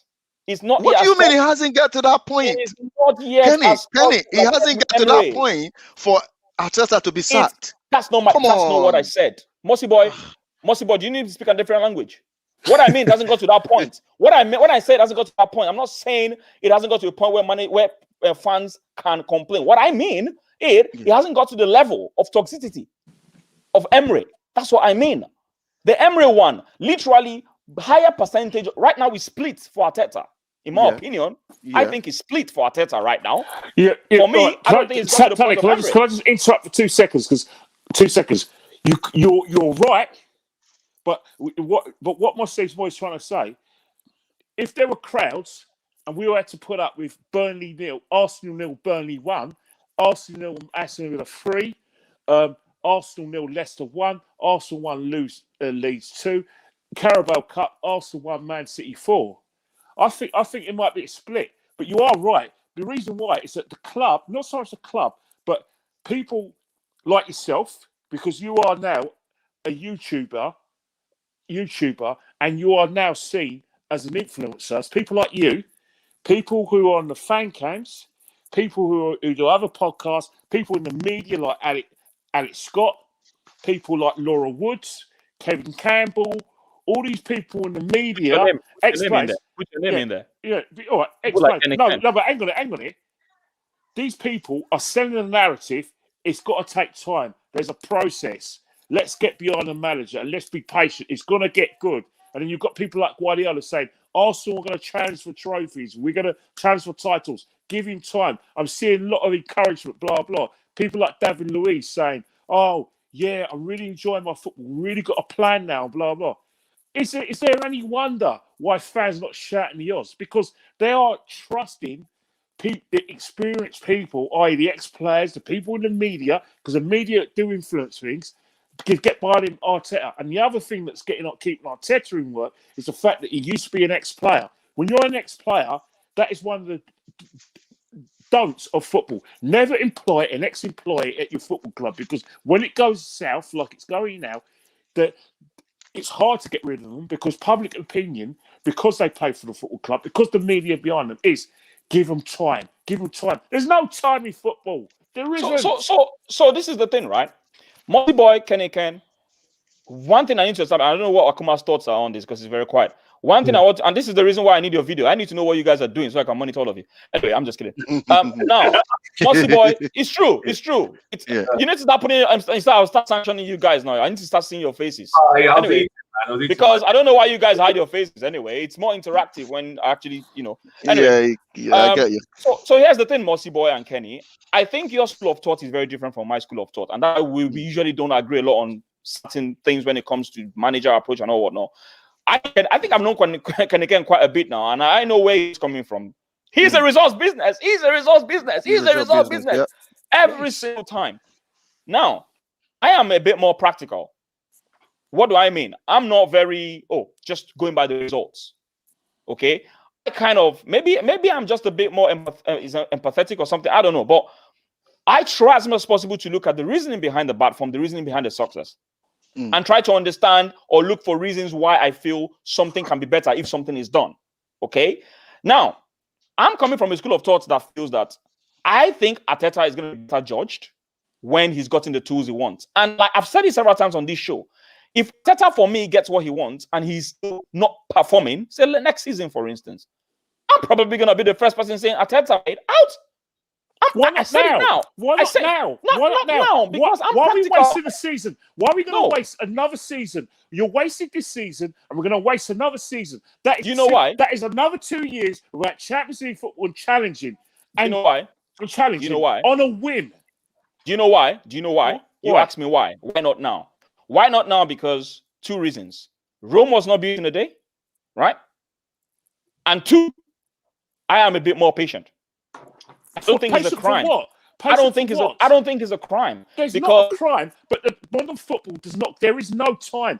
Abramovich at Chelsea showed you that. The trouble is that you've been supporting Arsenal under Arsene Wenger too long and under George Graham. Under Arsene Wenger and George Graham, we had if George Graham was here for 9 years, Arsene Wenger was here for 22 years, which means Arsenal fans are used to continuity and they're not used to it. So basically, they are cocooned and they're basically protected from the realities of Premiership football. Any other club than Arsenal would not, on these results, would not give Arteta the time. Because that's how the Premiership's become. What can it can? Everybody's reality is different. You talked about reality. Everyone's reality is different.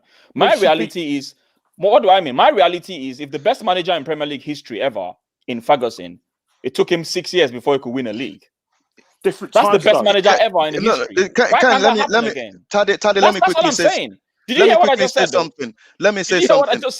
I heard what you said. Let me say something. You know, when Pep Guardiola came to Man City, his first season at Man City, he doesn't win anything. He came third, and everybody was saying that, oh, now Pep Guardiola see how tough the Premier League is. Pep Guardiola came out and he said, Premier League is not the toughest. See you later. See ya. Thanks for having me. See you later, Ken. Thanks. He said Premier League is not the toughest. The following season, what happened? He won all the domestic. Okay. The following season. What did it? Most boy, I love the fact that you brought this because I have answer for you. Yeah. What did he do before he won the league?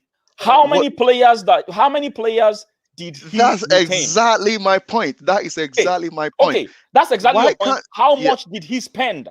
Get the players he wanted. Now, you're telling me that Arsenal doesn't have the money to go and get Arteta the player that he wants. Mossy boy, we're talking about Arteta.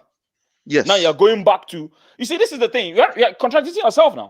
No, I'm not. You are contradicting. Do you know why I say you're? Excuse me. Do you know why I say you're contradicting yourself? How? You are contradicting yourself because this whole thing came about from Arteta's discussion. Yeah. Now you're going to the club. Yeah. Is it Arteta's fault that they cannot give him 500 million to go and get all his players? So why are you going to put the blame on Arteta when he hasn't? Pep Guardiola, yeah. I get very edgy when you guys come and say, why Man City. Yeah, I get very edgy. Very edgy because it's not the same club. Then I'm gonna. So let me. What I'm trying to tell you is, when Pep Guardiola get to Man City, he sees the player that he got. He went back to the board and said, "Okay, this player is not for me. It's not for me. This is what I want. This is what I want." Why can't Arteta go to the board and said, "Okay, this Akuma, please, sorry, don't be angry. What did you say? I want to answer this. Yeah, answer it. Apologies, Akuma. I'll give you a chance. Yeah. No worries. You right now, yeah. I'm not gonna lie, Mossy boy. What you've just said now is I expected more. Do you know why? Because you of all people should know what Arsenal board is like. Did you know that Emery? Did you know that Emery did not get rid of Iwobi? Did you know that Emery did not want Pepe? So what sort of question are you asking right now? Yeah, but this is where the manager should be standing up and be telling for what? What do you mean standing up for what? They are the manager. They know the player, the one that can do the job for them. They should be. Okay. If Arsene Wenger doesn't want a player, why did the board will never go out and buy that? Arsene Wenger will tell the board, I don't want that player. They won't buy it. I want this player. They will buy it. Why did Tuchel get sacked from PSG? Come on, don't let us go back to that. Why did Tuchel get sacked? Don't let us go back to that. I know the reason why he gets sacked. Okay, tell us why he went back then. I know the reason why. The press interview him, and he's saying that players are going out. The club are not buying players. Good. And now you're telling me, you want this guy go out there and do the same. No. No. Come on. You know, manager. If manager wants to talk to press, they have to talk in a diplomatic way, not to come out and just be talking about the club. And this is internal thing that Arteta can just go and meet the club that you gave me. You asked me to finish top for this season, but the tools I have cannot do the job. Okay. Then this is what I want to do the job. Did you see his interview with DAZM? And I will probably message you. I will look for you on Discord and send that to you. Send it to me. Did you see his interview on DAZN? When he said, and he actually he didn't say it exactly. Exactly. He said he hasn't got the players he wants and he needs them. Yeah. He said it in an interview. Yeah. Right? Now, are you telling me that if you go and meet the owner of a club and tell them you need players and they tell you they don't have money, what would you do? Would you kill yourself? No, I'm asking you a question. Would you hang yourself? Everybody in the world knows that this guy have the money to buy the player that Arsenal want. You are Arteta. You are Arteta right now, yeah? You are Arteta. You go to the club, this and this is what I want. Just like Emery said, and Emery has come out to say it. Yeah. Emery came out to say that this is the player he wants. He went to the club, he told them, this and these are the players I want. What did they tell him? And what do you want him to do? Should he go and meet the owner and say, put the gun on his head and say, listen, man, you need to give me this money. You need to give me this money. I need this player. Is that what you want the manager to do? Come on, oh my days! No, Tade, we're going to be realistic here. So, when a manager wants to talk to the board or the owner of the club, they know the way they go about it. Why would the owner will be telling? Or they will be coming out in the news and say, "Oh yeah, there is the club doesn't have money. We don't have money to buy a player." Come on, everybody knows that they just don't want to spend. They just don't want. Come on, Mossy boy, you still haven't answered because you're putting this blame on Arteta. That's what I don't like. Yes, you're putting this blame on Arteta. Why would it? And I asked you now. I asked you this question. If you go to the board and they tell you, if you go to the board and you explain to them, this is what you want, and they don't give it to you, what will you do? Can you answer that question? You are the manager. You just have to let them understand that if it's not going to work, you are in your place of work. They gave you tools that it's not going to do the job. Just tell them it's not going to work. Because if you don't do the job right, listen. If he doesn't do the job right, his job is on the line. Anyway, we fans will be on him. You know what? I don't know anymore what to say because it seems like you're running away from this. You're not giving. I don't know if Akuma understands the question I'm asking here and what I'm trying to get across to Mossy boy. For me, you're dodging because no, I am not because are you not gonna blame? It's like saying I meet you and tell you, give me 100 pounds, and you tell me you don't have, and I said, listen, if you don't give me this 100 pounds right now, I'm gonna have issues with this squad. I can't win anything for you. And I keep telling you, sorry, but I don't have the money. What are you going to do? You're not answering that. Yeah. What are you going to do? It's a new manager. He hasn't got the, how can I put it, the clout to demand, if you don't give me this, I'll resign. And the board going, oh, you're going to resign, we'll give it to you. He hasn't got that anymore. He still needs to build the process. And plus, I suspect when he was negotiating the club, the thing that they said that we're building something from the foundation. We know for the past decade, Arsenal's messed up, in terms of how the. Listen, let me tell you one. Let me tell you one thing. What is it if the owner of the club or the club is not giving you the tools? What is stopping you from not telling them to say, okay, because I don't have the tool to do the job, then I think I'm going to leave. Why can't you resign? Why can't you leave? Would you leave your job? Would you leave your job as a new manager that got a job? Answer that question. Big job like Arsenal. Experience. Because I will be expecting more. Because I will be expecting more. Be honest. I will be telling. Listen. Give a very honest answer. Would you leave a big job like Arsenal? I will be telling them if they don't give me these tools, I can leave. Yes. Would you actually do that? Yes. Don't lie I will do that. Yes. I will do that because there's no. Come on. I don't because believe you're you. not giving me the tool to do the job. How do I do it?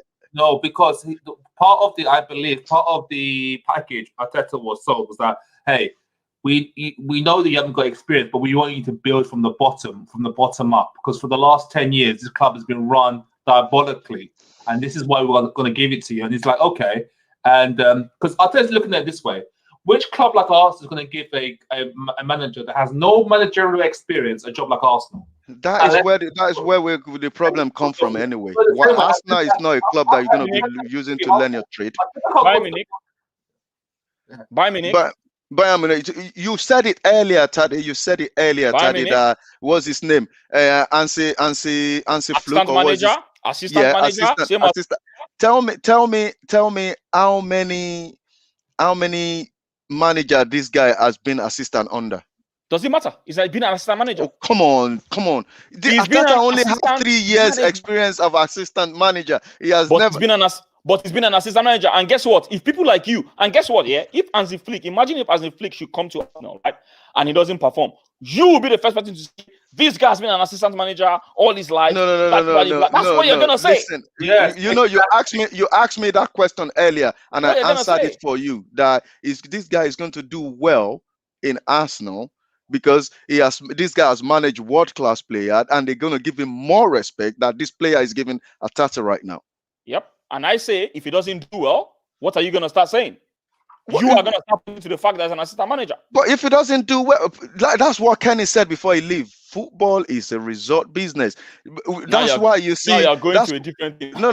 That is why you see. That's why you see Chelsea Football Club. They are so ruthless. When one manager is not doing well, they get rid of him, bring another manager in straight up.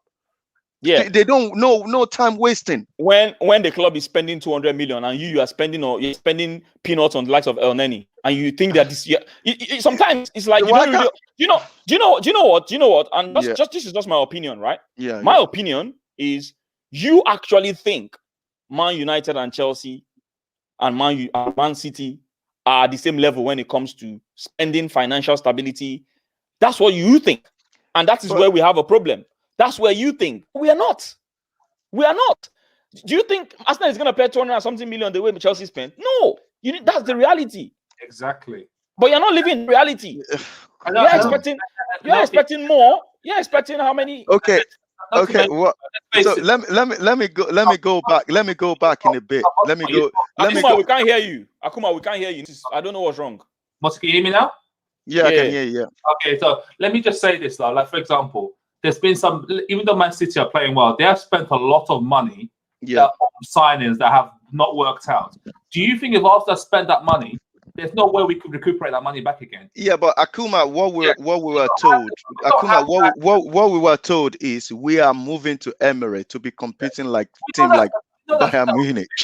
So we are not at the moment. That is why a lot of fans are angry that this is what we've been told, and look at where we are. It looks like since we moved to Emirates, we just keep going down as a club. Why are you putting the blame on Arteta then? That's the question.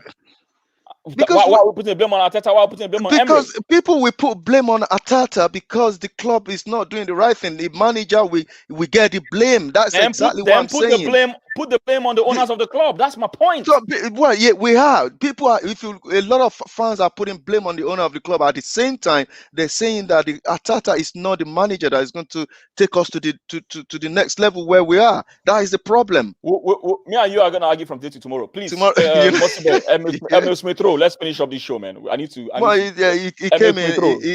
came on, so he doesn't really do anything. So I won't really rate him anyway. So. Okay. Doesn't really do nothing.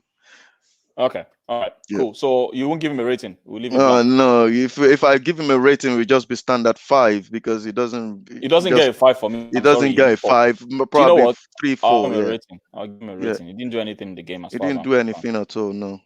All right, Shaka. Akuma, Shaka, quickly. 6 today. No more than that. 6. Okay. What has he done to deserve 6? 5. I was going to give him and a 5. Akuma, you've been nice to these players, man.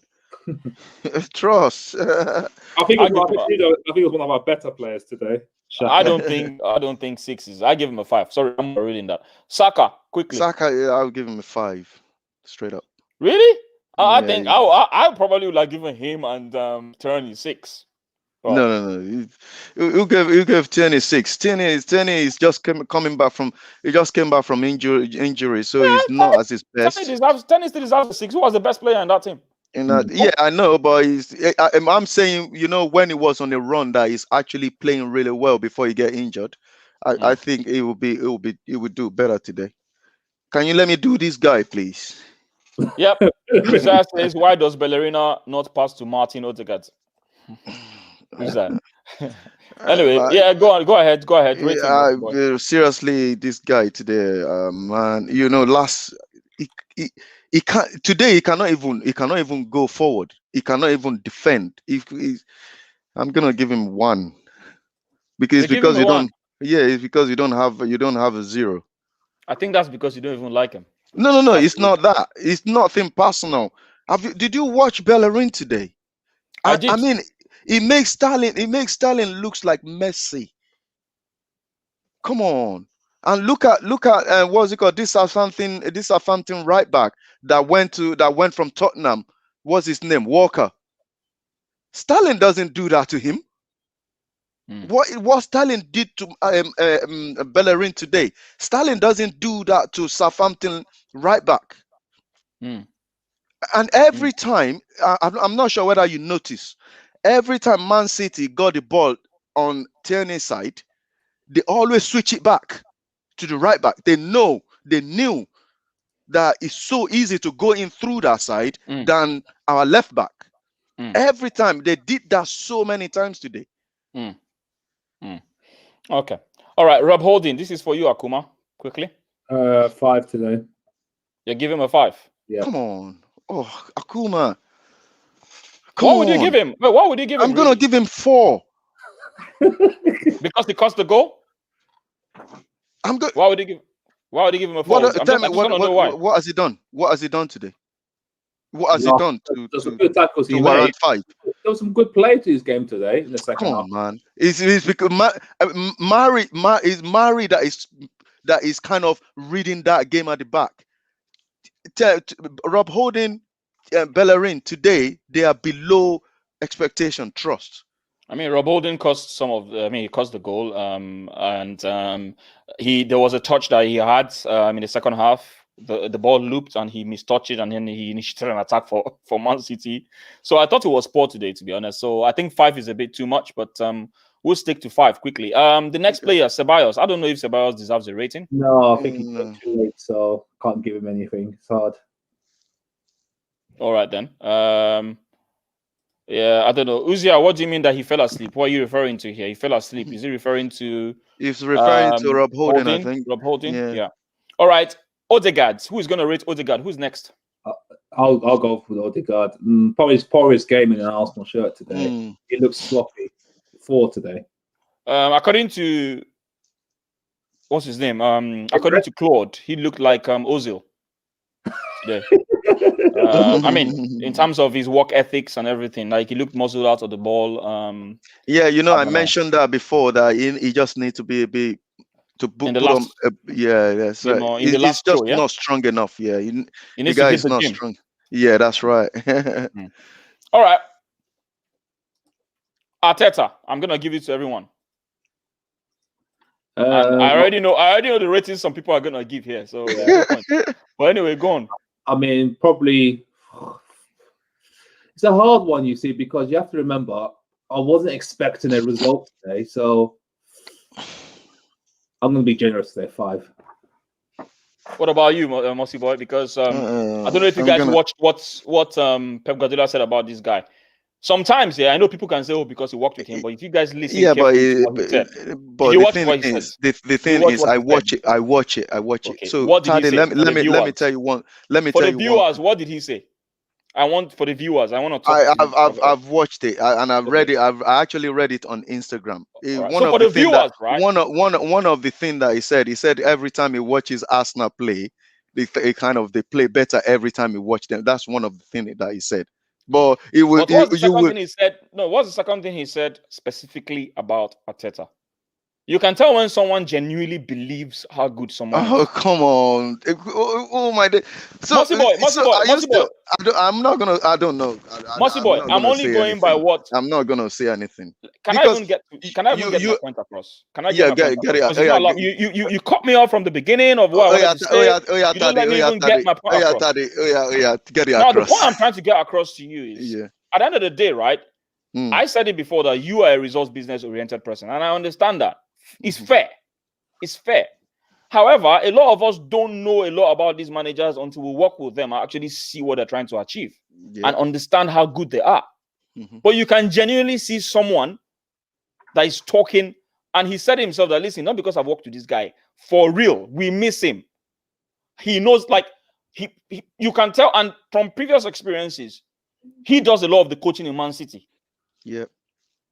And that's not a lie. That's not even a lie. No, I'm not saying that's a lie. Yeah, of course. We all know that. So the truth is, there's a lot of things you don't know until you work with someone. And I've not seen any player that comes out and says something bad about Arteta. However, the results will make it seem otherwise, which is where you're coming from. And I understand that. I totally understand that.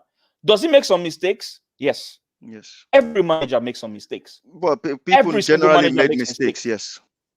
Every manager. Pep Guardiola makes mistakes. He puts in, he benches Foden several times, even when he plays well. When he started benching Fernandinho, I was like, what the hell? I prefer Fernandinho to Rodri, but you can understand Fernandinho is getting old.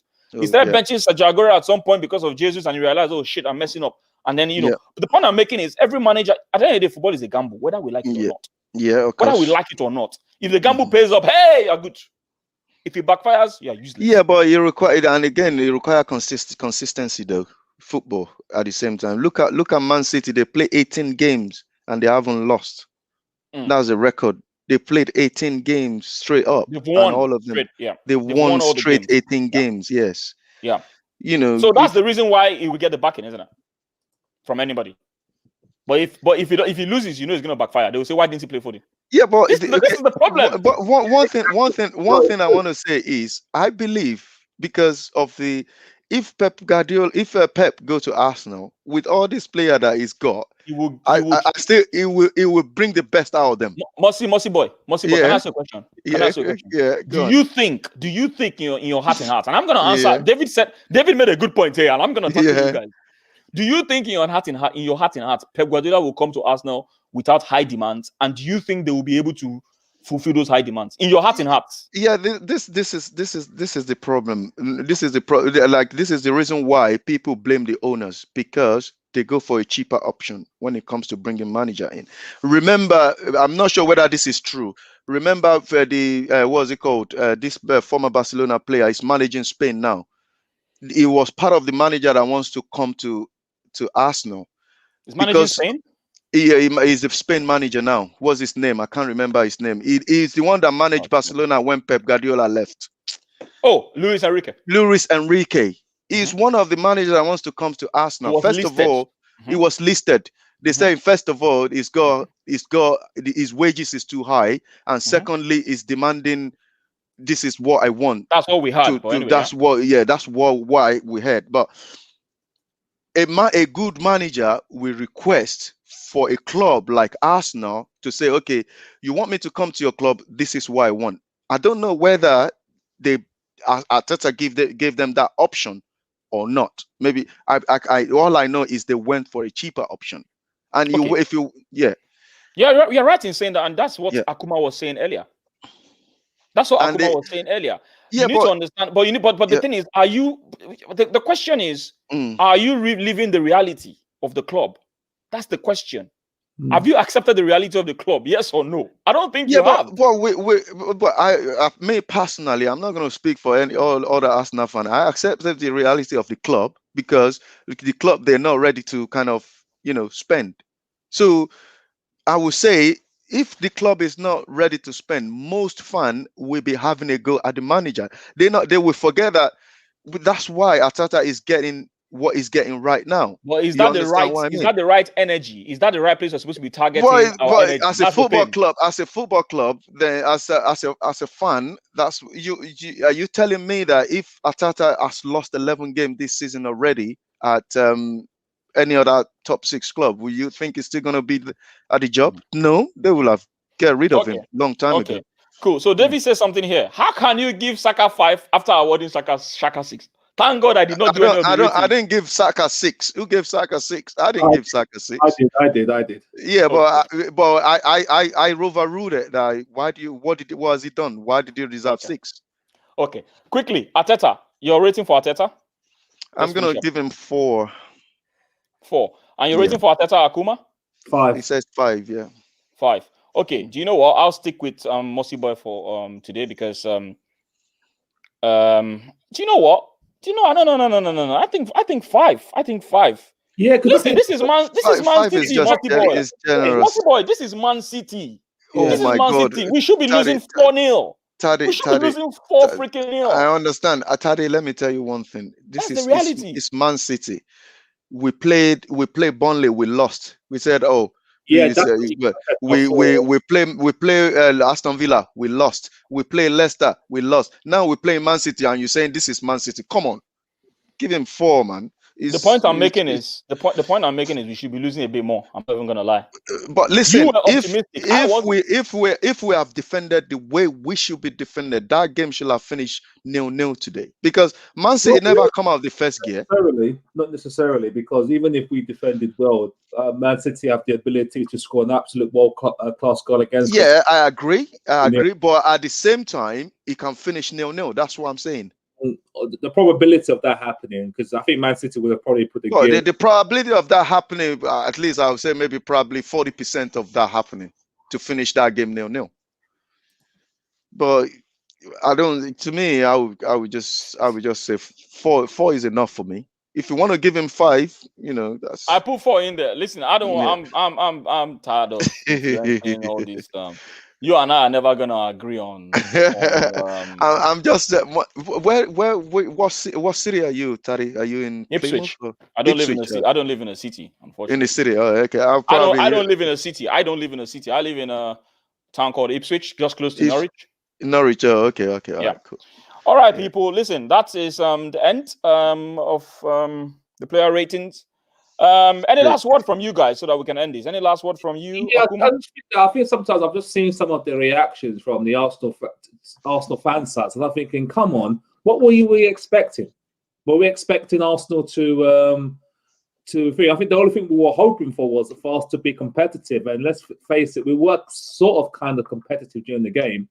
Was it the performance we wanted? Really, not really. But you have to look at the caliber of players that we have compared to what Man City has. And the fact that I even said this to you, Tade, the other day, that if we got away with like a single-digit result defeat, I'll be happy with that. We're playing against the best side possibly in Europe at the moment. So yeah. And what about you, Mossy Boy? Last word. Well, the only thing that I'm just going to say is maybe probably I would if Arsenal is seeing this, I'm begging to just. Please, just dust yourself up, and at least the next 3 games should be win, and just change the mood of Arsenal fan, basically. Because if the next game if we lose the next game, then people are not going to be happy again. They will be going for Arteta again, definitely. Okay. You understand what I mean? So yeah, that's what I'm saying. So just win the next game, and win the next game, and people will back off his back again. Really. All right. Yeah. All right. Thanks a lot, Mossy Boy. Thanks a lot, Akuma. Thanks a lot, Claude. Thanks a lot, Kaneki. Thanks a lot, Jonathan, the guys that have come in. Just a recap of everything. Sterling defies gravity against Arsenal defense, people. Aubameyang goes missing again. Substitution. Awesome. Were the Arsenal fans optimistic or were they hopeful before the game? I did say I was hopeful. I wasn't entirely optimistic because we were playing Man City. But listen, it is what it is. It's your boy here, the Blunt Bunny. Lovers be lovers, haters be haters. And I'm out of here, people. Talk to you guys later. Cheers. See you later. Hey.